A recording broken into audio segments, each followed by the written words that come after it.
തേവലക്കര പുരം കാപ്പന തഴവ തേവലക്കര പന്മന പെരിനാട് അതിച്ചനല്ലൂർ ചാത്തന്നൂർ ചിറക്കര ഇട്ടിവ കടക്കൽ Kollam Kollam Kollam Kollam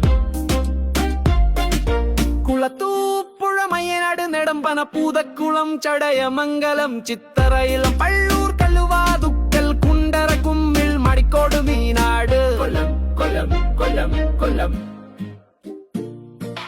Neduvathur Panayam Parippally Puthur Sasthamkotta Sooranad south Sooranad north Thrikkovil വട്ടം വെട്ടിക്കവല വിളക്കൊടി കൊന്നത്തൂർ കൊല്ലം കൊല്ലം കൊല്ലം കൊല്ലം പത്തനാപുരം പിറവന്തൂർ പട്ടാഴി പട്ടാഴി വടക്കേക്കര തലവൂർ തെന്മലയേരൂർ ആദിച്ചനലൂർ അഞ്ചല്ലാര്യങ്കാവിഴുകോൺ ഇളമ്പള്ളൂർ കൊല്ലം കൊല്ലം കൊല്ലം കൊല്ലം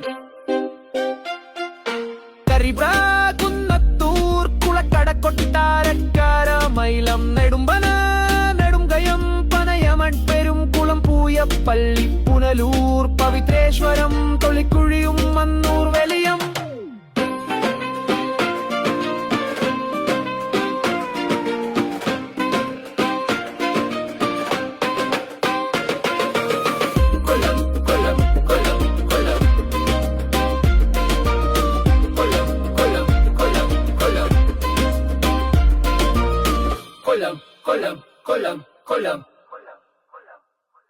കൊണ്ടിരിക്കുന്ന പ്രവർത്തനങ്ങളുടെ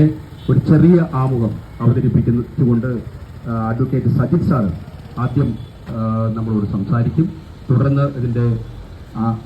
മറ്റ് നടപടികൾ ക്രമങ്ങളിലേക്ക് കടക്കും.